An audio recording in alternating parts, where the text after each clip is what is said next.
Okay, we are on Mishlei 14.1, day 2. We'll review as we usually do, and then start off with David if he has an approach, and then Isaac also has an approach, and Sean has an approach. Okay, all right, and then we have oodles of meforshim that I think have potential. Okay, so Chachmos Nashim Banta Besa Vivelos B'Yedeha Tarseno, the wisdoms of women.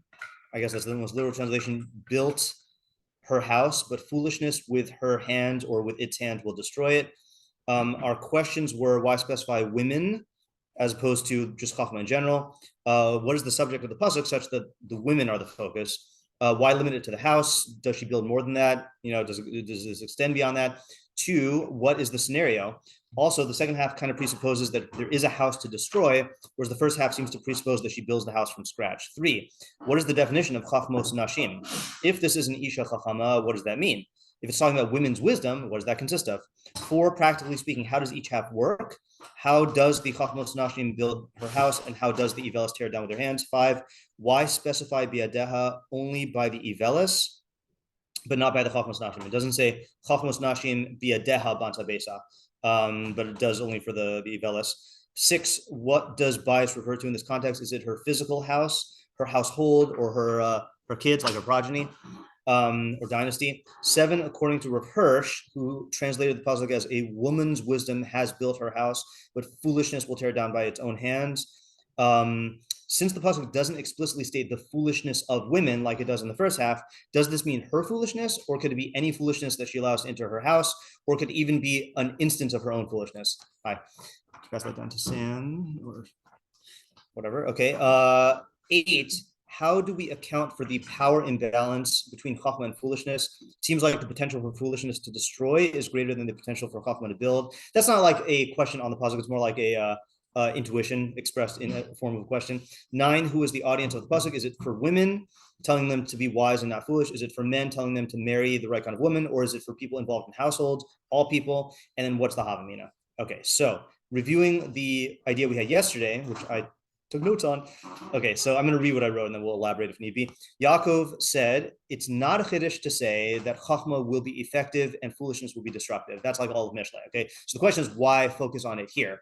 Answer is, when it comes to parenting, okay, and maybe also when it comes to running the household in general, but I feel like parenting is when it really is like that. People, especially women who are in charge of this, feel like they can coast on autopilot based on the way they were raised. The chiddush is that you need Chachma in every case. Even if you were raised well, your kid is a different person, your time period is a different time period, and you need to think through every decision from scratch. And if you don't, then your autopilot, yes, even you, that was what the Biadaha was emphasizing, will potentially bring about the destruction of the house that you're trying to build. Okay, so that was the idea we said yesterday. Any additions or questions on that idea? Okay. Yeah. We answer 4. How does each half work? So I think, okay, so I'm going to show you an answer from the Meiri, because I think the Meiri's reading stands independently of any idea that we have. And I think some of you might be able to use it in your ideas. Oh, I didn't open the Meiri. Hold on just a second. Mishlei 14.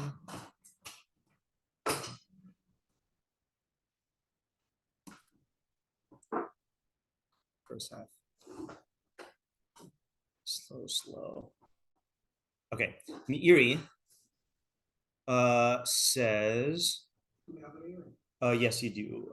It looks like it's on the second page, though. Oh, no, it starts on the first page. Yeah.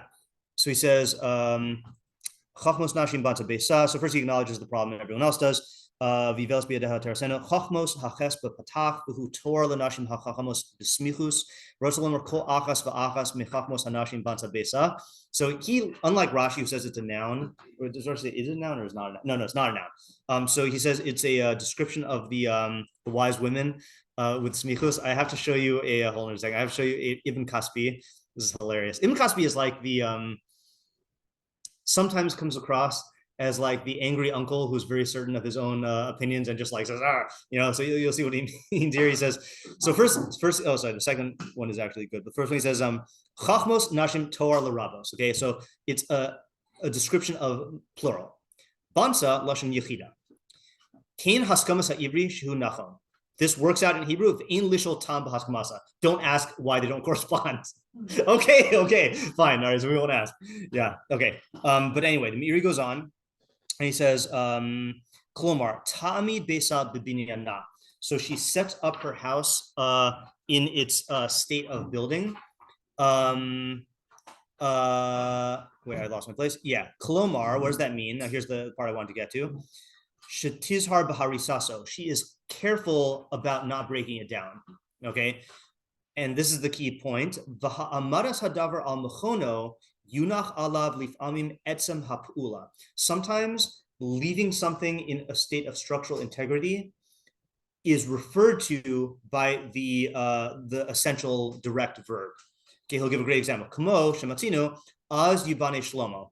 Okay, so if you look at say from Malachim, this is when Shlomo in chapter Malachim Aleph Yud Perek Yud Aleph Melech Shlomo Ahav Nashim Nachrios Rabos Espas Paro Moavios Ammonios Admonios Sidonios Chitios. So this is Shlomo Melech loving many women, from all these different nations, etc., etc., etc. Oh, Mina Goyim Asher Amar Hashem El Bnei Yisrael Lo Savu B'Hem V'Him Lo Yavo B'Chem Achin Yatu Es Levavchem Achrei Eloheim B'Hem Davak Shlomo La'ava. So Shlomo clung to those women in love. Okay, Vayihi lo nashim saros. Okay, kind of goes through and talks about them. Vayihi le'es zigna Shlomo. When Shlomo was old, nashav hitu es levavo. His wives inclined his heart achrei Elohim achirim, after other gods. V'lo haya levavo shalem im Hashem Elokav ki levav David Aviv. His heart was not whole with Hashem his God like David Aviv. Vayelech Shlomo achrei Ashtoreth Elohei Sidonim v'achrei Milkom shikut Amonim. Now here's the line. Az yivne Shlomo bama lichmosh shikutz Moav. Then Shlomo built an altar to Kemosh, the abomination of Moab, Bahar Asher al Pnei Yerushalayim, ulemolech, and he built a bama to Molech, shikutz Pnei Ammon.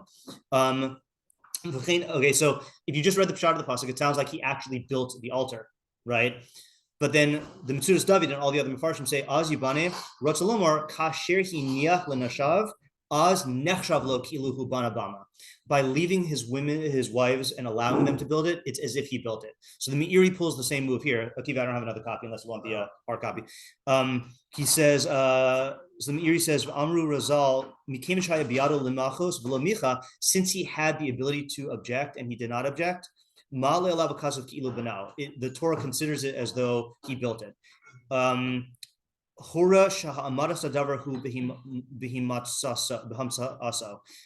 shows you that the allowing something to exist. This indicates that allowing. I'm not exactly sure what he means by that. And then he says the Iveles Torah al Ha'isha. Ivelis is a description of the woman, that the foolish woman tears it down with her hands, due to her bad management. Someone who causes something is also called an actor, like someone who does it. So there's an isser to I'm not talking about the Isser. It says, don't cut off the tribe of the family of Kahas. It does not mean cut them off. No one thinks that we're going to do genocide on the family of Kahas, but it means don't allow them to be cut off. So too here, she brings about this destruction. So this is a very roundabout way of answering Yaakov's question. Did we explain how it works? The answer is it can work in many ways, and it can work either directly or indirectly. So in other words, the foolish woman might be bringing down the house through active destruction, like actively doing things that like ruin her kids or like ruin the household economy. Or it could just be that she's bad at maintaining it, and destruction is attributed to it. And same thing with the building, either like directly building it up or being the cause of its continued existence. Okay. Good? Okay. David, you're up. Okay. So I was thinking that this is saying that one who builds themselves a house, something strong, fortified, if they themselves are very destructive, they're the ones who are living it day after day, and that will destroy it no matter how well built this thing is. So don't have the assumption that, just because I'm sitting in a well-built house, I can do whatever I want and nothing's going to happen. Okay. It will still destroy it. Okay. All right. So, and then do you have something for the first half that corresponds to that? Because I like the second half.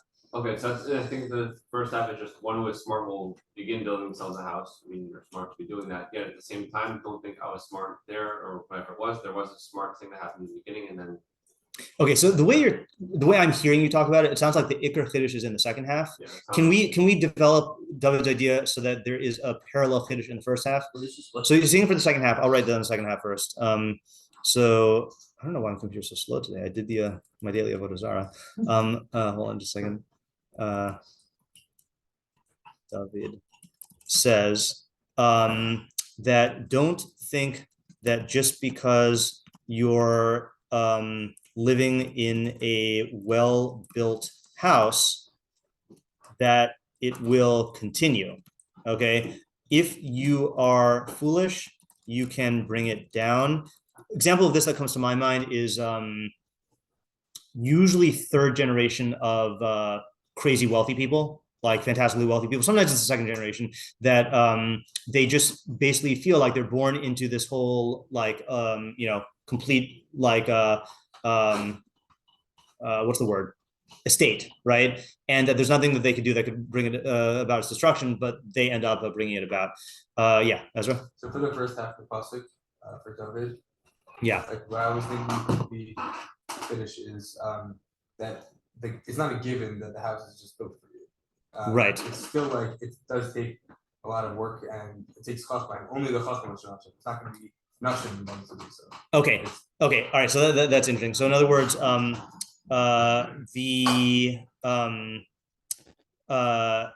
guess I'm going to say likewise, even though I'm going out of order here.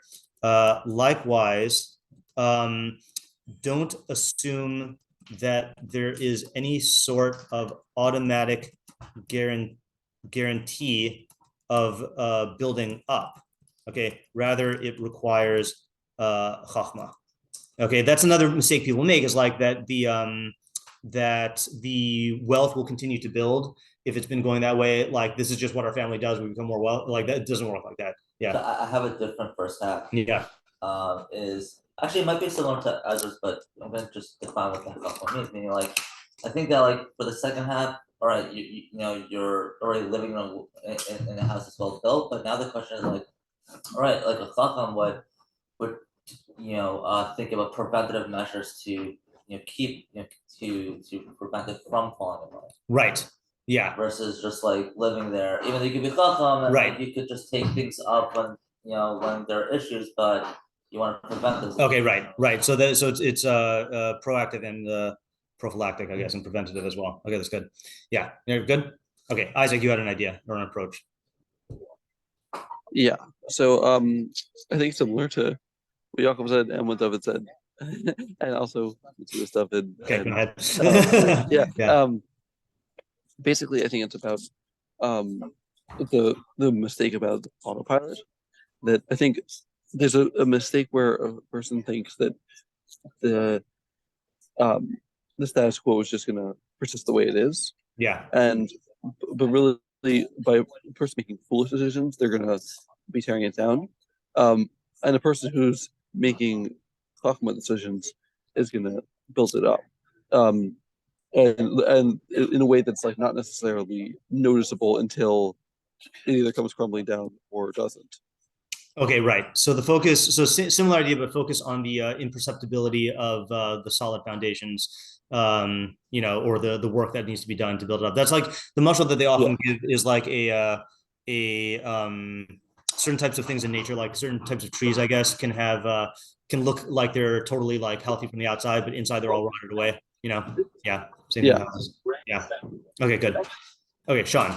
Yeah, so separate approach. And I think it relates to the first part of Yaakov's. Yeah. That especially women are in charge of the household. Yeah. And I think that men at certain points have a havamina that they're going to be really the master of the house. And so they think that when they're marrying, that it's not so important as much where my wife is at. Yeah. But that I can just like steer where my house is going to be going. Yeah. But especially within your child's development, it's a unique relationship that women have to their children. And so her chachma is going to be more powerful than your chachma in regards to children. And so too, her foolishness is also going to be more powerful. And so you need to realize that this is something that you're going into and have that awareness so that you don't choose the wrong person. Okay. So the hava, so the pasuk is directed at men, right? The pasuk is directed at men who tend to have the hava amina that they will be the masters of their household, Okay. When in reality, the women have a unique type of influence on the children, the house, the values. I think this is extending to all areas, right? Etc. Which needs to be taken into account as a partnership, in which each role is recognized and taken advantage of to its fullest. Okay, good job. Yeah. Can I maybe be directed as well, but like when it comes to learning Torah? Oh yeah, we'll get to a Derek Nisser in a little while. I do want to get to that though. Okay, so hold off on that for 1 second. Yeah. I was actually discussing this with Jordana last night, Yeah. and she mentioned like it wasn't like actually like we weren't like discussing like a full like idea, but Yeah. like Sean's approach does like kind Oh, so we got support from actual Chachmas Nashim. She was saying Yeah. that she, I mean, obviously she's looking for the that like Yeah. mom does have like more of an impact on like the values of their children. Yeah. So it is really in their hands to like keep those values, or like, you know, in their hands like to remove them very quickly. Right. I think she gave an example. She said that I forgot which rabbi she mentioned, but that like even like it's like spiritual leaders, Yeah. the children of these rabbis will like see that their mom or Right. they look to as like spiritual guidance. Yeah, I don't know if this is the one that you mentioned, but I mean the Rav definitely talks about that, I about know the his Rav, yeah, right, like his father obviously was his main Rebbe, but his mother's relationship to the system and the environment that she created in the home was like the formative thing. Yeah. And an example that she gave for like how this can be like ruined in an instant. Yeah. Like if like mother says like, oh, I've like built this house, like I taught my kids, like they send them to school, like they are now like good observant kids. Yeah. And then all of a sudden like she slips and she starts like eating tray fruit and like, Yeah. going outside, Right. not covering her hair or whatever. Yeah. Then like she's like tearing apart like the value system that she built up herself. Right. Okay. Yeah, that's a good application. Now that we're talking about marriages, I want to read on in Meiri because he has a nice little trove of sayings and advice here. So he says, "V'zeh ha'ara lachkor b'nisui isha." So he says the point of this puzzle is to investigate the woman who you're marrying, or when you're the candidates for marriage. V'livchor mehen neshei chayil. You should choose Eishes chayils from among them. Asher kvar he's karnu midosein, which we talked about their midos earlier. Oham gadlos bechekan ubahan hagasan.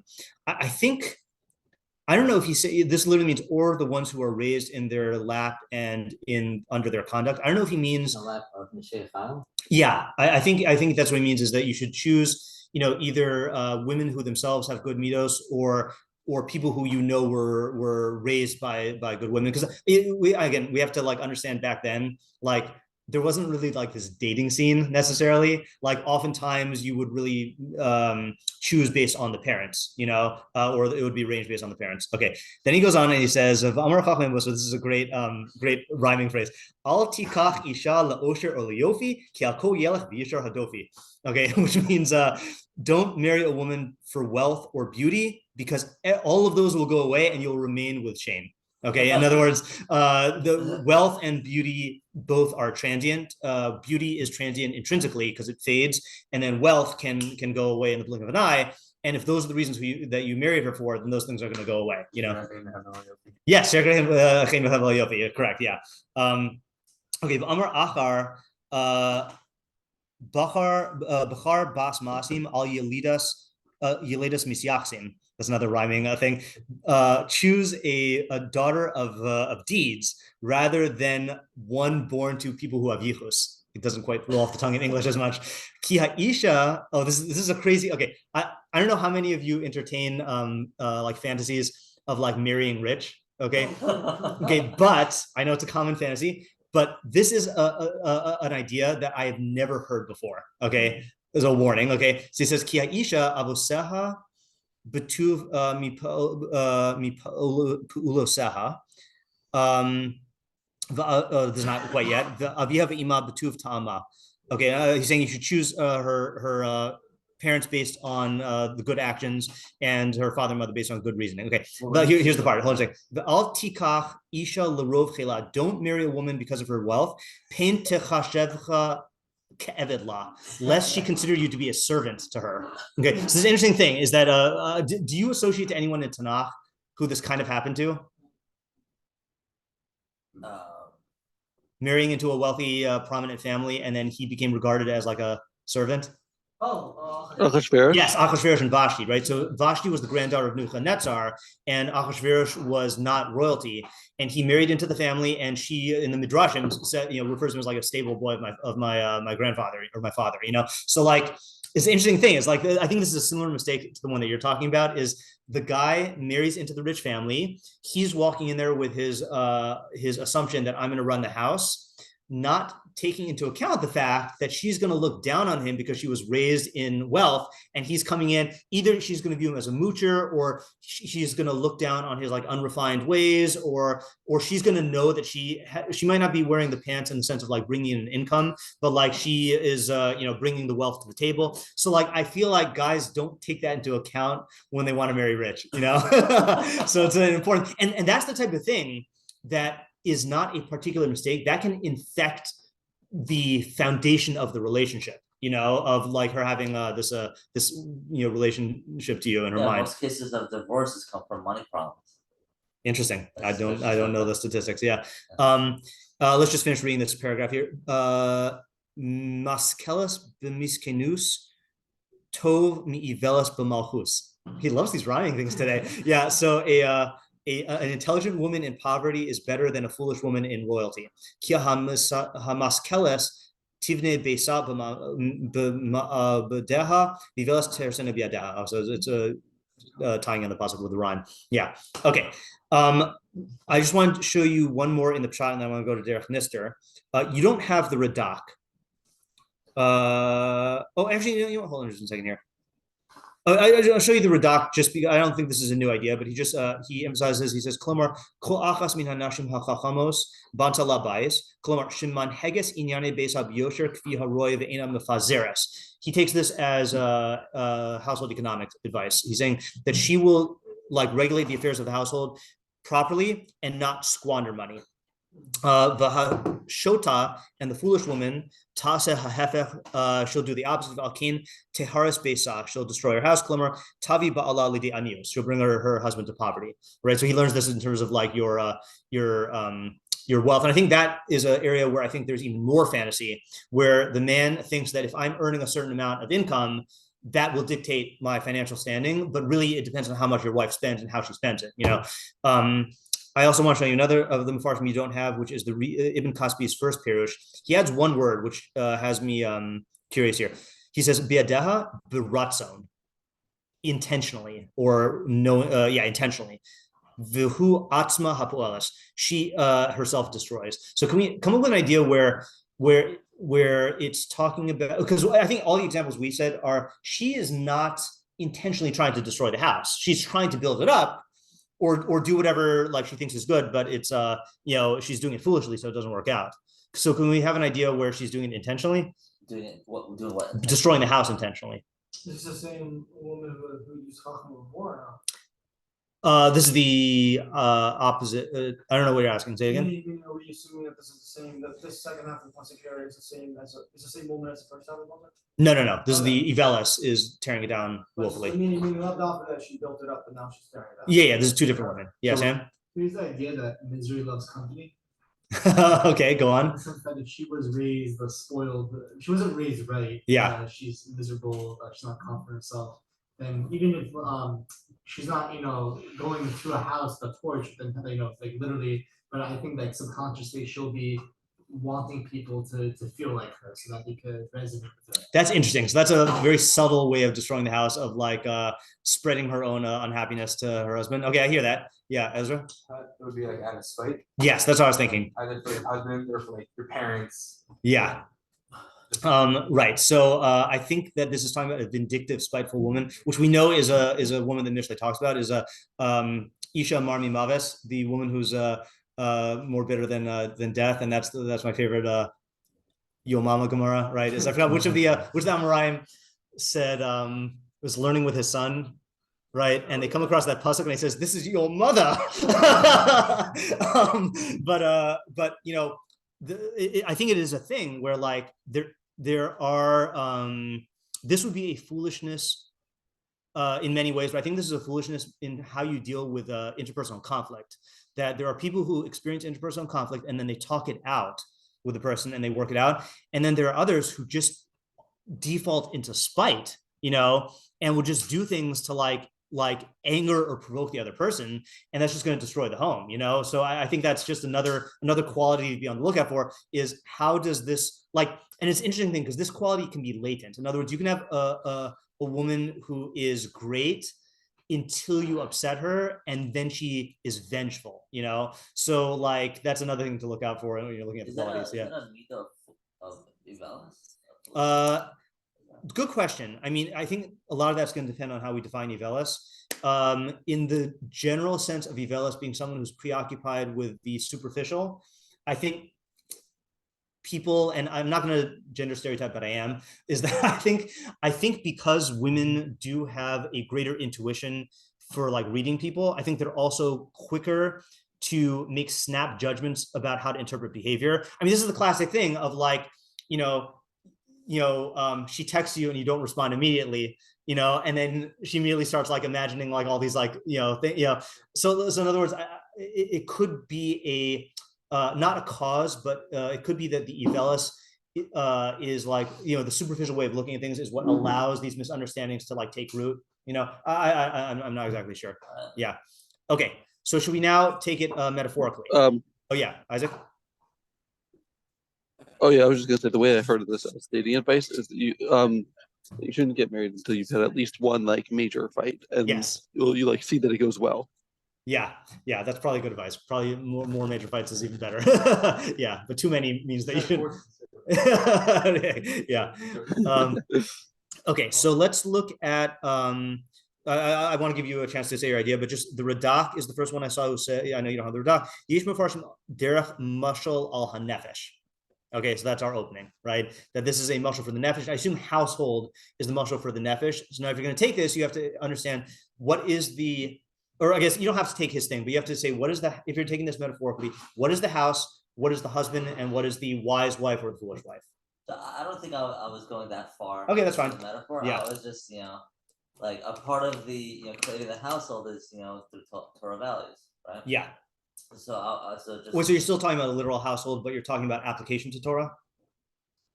Maybe. Okay, go ahead. Yeah. So, I mean, for talking to the man, he, the woman, plays a major role in raising the children, but at the same time, the children need, like a guide and, the system of the Torah and and that stuff. So for the husband, he needs to be in an environment where he can, maintain his learning so that he can transmit the teachings to his children.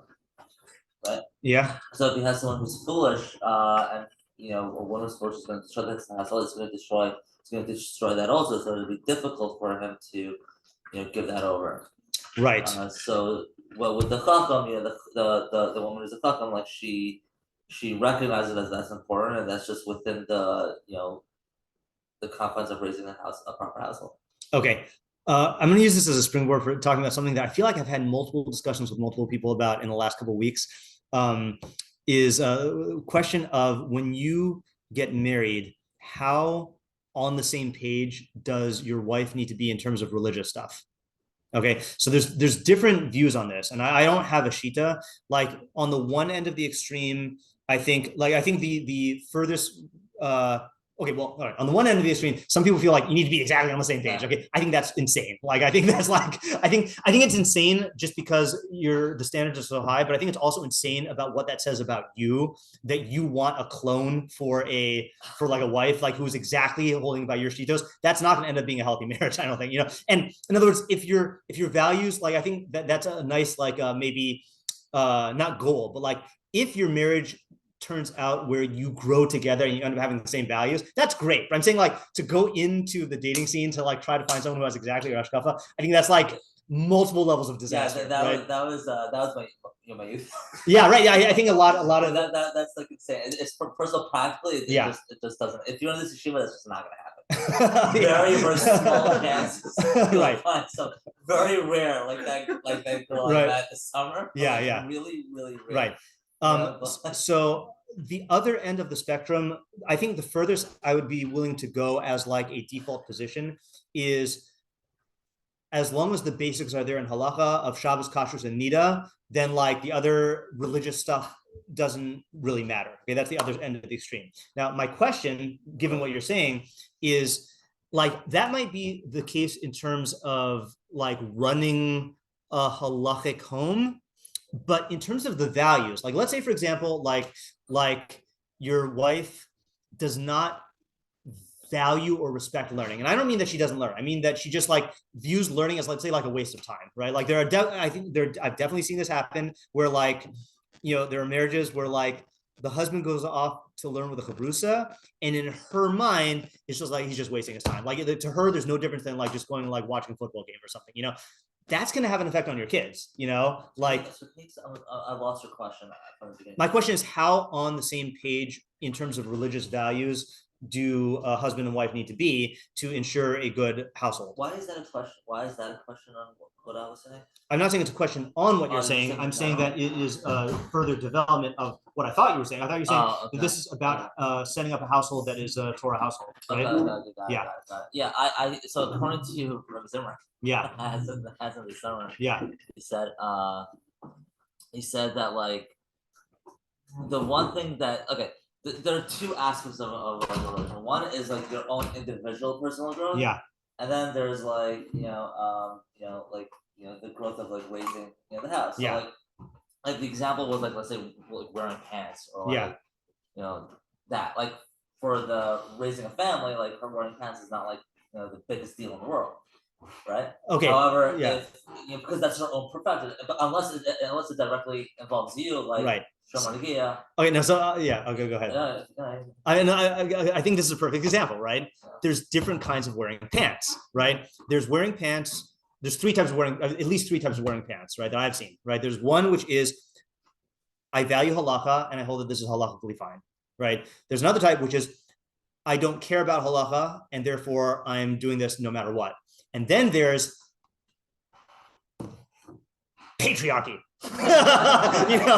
like I'm davka gonna wear pants because I don't want old dead white men telling me what to do. So well, I think there's another. I think there's another category. Let me just follow through on this point. In other words, I think that the first type of thing, let's say like it's just Harshita or whatever. Yeah, I think that could even be halachically like healthy. Like I remember the very first time I saw a frum woman with her head covered wearing pants. I was like, oh, that's a halachic woman, and if it's the second category where she doesn't really care about it, that might not have an adverse effect on your kids, or it might. But then the third one, that's going to be like the type of thing where like she can like poison your kids' minds against against like the rabbinate from a young age. Right. So that's a value. That's a value. Right. Yeah. So the second category where when you say she doesn't care about it, what do you mean she doesn't care about it? Well, let's say you mean in the second category. I was saying. In other words, like there are people. Look, I'll give you an example of like the Rav said that certain halachos have bad mazel, right? So the example we always use, I think, is like walking in front of someone when they daven Shemona Esrei. Right, like the world just is not careful about that in most cases, right? So like let's say in her mind, let's say she grew up in a home where like pants was not a big thing. So in her mind, like it's in the category of halachos that like it's not really a big deal, So like that might be something she could work on, but that's not going to infect. Not like she's anti the. Exactly, that's like my third category. Whatever, she's like indifferent. Yeah, right. And I'm not saying that that's a virtue. I'm just saying that that's not. Whatever. It's not necessarily. Like she has like she could recognize that. Look, I get it's better to her, but decision my life. Yeah, right. I'm moving towards it. Whatever. Yeah. Chaim, did you have your hand up? Yeah. I was wondering if there's a fourth category here between the first and second of like they recognize, like she recognizes it as a value, but it's like a struggle. Yeah, I think that would be in. That's in Navabu or something. Yeah, I mean that could fit into the first or the second category, right? I mean, like because the first and second category are both treating the halacha as like something that is in at least nominally like important, So just to finish what Rabbi Zimmer said, but Yeah. like if it's like like ideas about God, like she holds that there are multiple gods, or like yeah. or like she's not sure Machshavah. That's like a major opposite extremes, and like there is to be very difficult to raise a family, but like Right. small little things that has to do with her own perfection, or like Right, but see, even I know that she respects, but even that is a whole thing. Is that like another thing that like guys in this yeshiva are very makpid on when they're in their youth and they're dating is like anti-superstition, right? And I think there are different levels of superstition that a person that that let's say like your wife can have, that can either be just her own like neurotic thing, or can like totally like ruin and corrupt like your kids, so like so I've come to terms with that, only because I would hope that my children will have like some growing up. Okay, like, I do want to Sam. I think potentially it could be like a metaphor between us and Hashem. Okay, it's interesting. I would tend to agree with you. I didn't see anyone say that yet, but go ahead. Right. Where we are the woman in the relationship. Right. And I forgot where it's in Echa. Yeah. It refers to Shalim as his parent, like it refers to as a woman. Right. I think it fits well. Yeah. If we observe the mitzvos, then we have a beautiful house. We'll be successful. And if we turn away at any point, even while we're successful, then we'll just get the short. Okay, right. So I think that's a viable approach. Now the question is going to be, what's the chiddush according to that approach? Like is it's not enough of a chiddush to satisfy me to say that like Klal Yisrael needs to be involved in chachma to build the house. Like I think that's a good first step. I think we need to like develop that. Okay, so you can think about that. I want to at least get to one of the meforshim on the derech nister, and let's just go with the meiri. The meiri is going to rely on something he says in lots of places, so he's going to kind of assume this already. But I think we have enough to work with here. Derech nister. So in the allegorical interpretation, nimshach lepsukim shalamala mimenu, it's continuation of the psukim above, which we have not done because this is in 13. B'shicha musar uvitzadik ochel osova nafsho. I'll just read the psukim just to see what it says. We're not going to do the meiri on it. It says chosech shivto sone beno be'ohavo shichar musar. One who withholds the rod, meaning the disciplinary rod, hates his son. But one who loves him will preemptively do musar. I think shiur musar is like we'll do musar early on. Tzadik ochel osov nafsho. A tzadik eats to satisfy his soul. Ubeten rishayim taksar. But the belly of the wicked lacks. All right. So I don't know how he interprets it. He says sham musar kola kol shleimus hamidos. Musar in Mishlei includes all perfection of midos. Ubialadav, and without that, lo yarim rosho shleimus haseichel. Then the perfection of the intellect cannot be accomplished. Okay. Kihusi basan, because it is their cause. Okay, so this is a yesod in the meiri, which is that you need good midos in order to perfect your intellect. Okay, and that's a very important question, but I don't think we have time to like delve into that right now. V'habayis, now he gets to our pasuk. V'habayis yibana bo shu hamador hanitzchi. So the bayis in the mashal is the eternal house, right? Means olam haba. Okay, not the well, so I guess it's the soul, but it's like the eternal soul. Here's the key part. Shehachomer nimshal be'isha. So he holds that in a mashal with a husband and a wife in Mishlei, your physicality, which means your body and your psyche, is compared to a woman, okay, or to a wife. Actually, I should say woman, okay, because it might not be your wife. Ukeshizdachech ad heyoso muchan lekabel hatsura yikare isha chachama. And when your physicality is refined to the point where it is disposed to receive the form, okay, meaning your tzelem elokim, then she's called an isha chachama. Ubone habayis betuv hamidos, and the house will be built with good midos. V'az tikare lesechel lemor Lama tamod bachutz v'anochi pinisi habayis v'hefech v'hefech. And then she'll call to the seichel saying, "Why are you standing outside? I've emptied the house." I don't know what that's a reference to, and the opposite. So let me just put this in my own words so we can decode it. So he's saying like this: there are two things. Okay, there's the tzelem, there's the intellect, and then there's your physicality, which includes your body and your psyche. Okay. Premise of the Meiri is that you need a body and a psyche that has good midos in order to perfect your intellect. So what you're going to need is you need to prioritize cultivating a body and a psyche that is conducive to the pursuit of chachma and to the receiving of chachma. And if you don't do that, then you're going to get the opposite results. Okay, so for example, let's say, for example, laziness, right? Laziness is a midah that will interfere with your ability to pursue knowledge and perfect your intellect. Because what is the definition of laziness according to Sadigon? See who can recite it verbatim. What? No, in English. I